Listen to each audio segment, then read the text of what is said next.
கர்த்தராகிய இயேசு கிறிஸ்துவின் நாமத்தினாலே அன்பின் வாழ்த்துக்கள். வேதாகம பகுதியில் நாம் இன்று காணப்போவது பெபேயாள். நம் வீட்டு வாசலில் சிறப்பு தபால் ஒன்றை தபால்காரர் தரும்போது மிக முக்கியமான ஒன்றை பெறுகிறோம் என்று நமக்கு தெரியும்.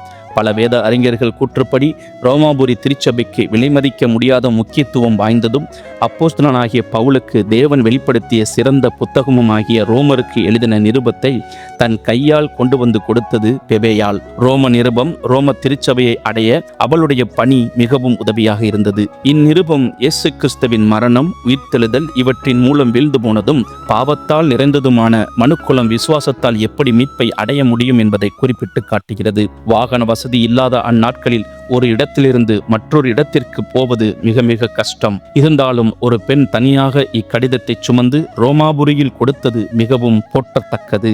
இக்கடிதத்தை ரோமாபுரியில் கொடுத்த பின் பெபேயாள் அங்கேயே தங்கினாளா அல்லது கெங்கிரேயா திரும்பினாளா என்று வேதத்தில் சொல்லப்படவில்லை. அன்றைக்கு பெபேயாள் பவுலால் அனுப்பப்பட்ட ரோமர் நிருபத்தை சுமந்து சென்றது நிமித்தம் சத்தியத்தை நாம் ஒவ்வொருவரும் அறிய முடிந்தது, ரட்சிப்பை பெற முடிந்தது. பிரகாசமும் சொலிப்பும் என்று அர்த்தம் தரும் பெயருடைய பெபேயாள் கெங்கிரேயாவில் வசித்து வந்தால் அவளுடைய பெயருக்கேற்றபடியே அவள் வாழ்க்கை இயேசுவுக்கு ஒளியாயிருந்தது. கெங்கிரேயா பட்டணம் கிழக்கு கொரிந்துவின் துறைமுக கிராமமாகும். அப்போஸ்தலனாகிய பவுல் தனது 3ஆம் சுவிசேஷ பயணத்தில் இங்கு தங்கினார். பெபேயாள் இயேசு கிறிஸ்துவை ஏற்றுக்கொண்ட விசுவாசியாக மட்டுமல்ல, கெங்கிரேயா சபையின் ஒரு பெரிய ஊழியக்காரியாகவும் செயல்பட்டாள். ஆத்தும பாரமும் ஆத்தும வாஞ்சையும் கொண்ட ஊழியக்காரி என்று சொன்னால் மிகையாகாது. கெங்கிரேயா சபையின் எல்லா காரியங்களிலும் ஈடுபாடு கொண்டு சபையின் வளர்ச்சிக்காக பாடுபட்டாள்.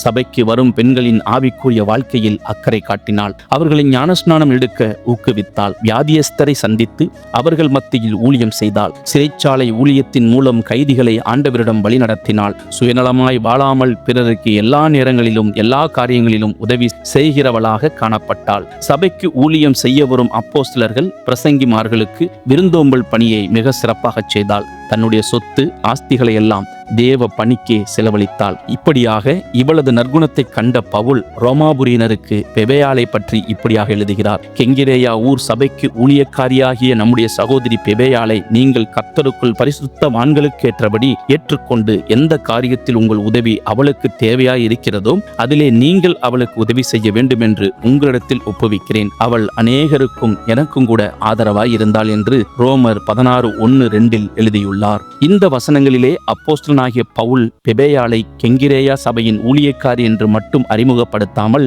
அவளை பற்றி 3 காரியங்களை குறிப்பிடுகிறார். சகோதரி, பரிசுத்தவாட்டி, எனக்கும் அநேகருக்கும் ஆதரவாய் இருந்தவள் என்று கூறுகிறார். இப்படியாக சொல்லி ரோமாபுரி மக்களை அவளுக்கு உதவி செய்யும்படி கேட்டுக்கொள்கிறார். பவுல் சகோதரி என்று சொல்ல காரணம் என்ன? பெபேயாள் பவுலின் உடன் பிறந்த சகோதரி அல்ல. சகோதரி என்பது பவுலுக்கும் பெபேயாளுக்கும் உள்ள ஆவிக்குரிய உறவை குறிக்கிறது. இயேசு கிறிஸ்துவின் இரத்தத்தால் தங்கள் பாவங்களை கழுவி சுத்திகரிக்கப்பட்ட ஒவ்வொருவரும் கிறிஸ்துவுக்குள் சகோதர சகோதரிகள்.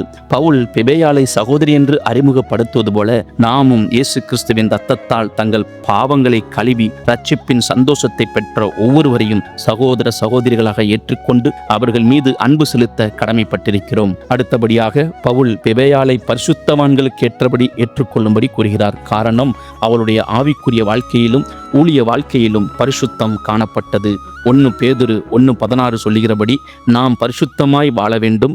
பவுல் பெபேயாளை பரிசுத்தவாட்டி என்று சாட்சி கொடுத்தது போல பிறர் நம் வாழ்க்கையில் பரிசுத்தத்தை கண்டு சாட்சி கொடுக்க வேண்டும். இன்னொரு காரியத்தையும் பவுல் பெபேயாளை பற்றி கூறுகிறார். அவள் அநேகருக்கு எனக்கும் கூட ஆதரவாய் இருந்தவள் என்று சாட்சி சொல்வது போல எத்தனை பேர் நம்மை குறித்து அப்படி சொல்ல முடியும்? நாம் எல்லோரும் ஆன்மீக அஞ்சற்காரர்கள். பல நூற்றாண்டுகளுக்கு முன் பவுல் எழுதி வைத்த சுவிசேஷத்தை நாம் வைத்திருக்கிறோம். அதை நாம் மற்றவர்களுக்கு நம்முடைய வார்த்தைகளாலும் செய்கைகளாலும் கொடுக்க வேண்டும். தேவனுடைய வார்த்தையை பிறருடன் பகிர்ந்து கொள்வதன் மூலம் நாம் அவருக்கு பணி செய்கிறோம் என்பதை மனதில் கொண்டு வாழ்ந்து ஊழியம் செய்வோம். கர்த்தர் தாமே உங்களை ஆசீர்வதிப்பாராக. கர்த்தர் நாமம் மகிமைப்படுவதாக. ஆமேன்.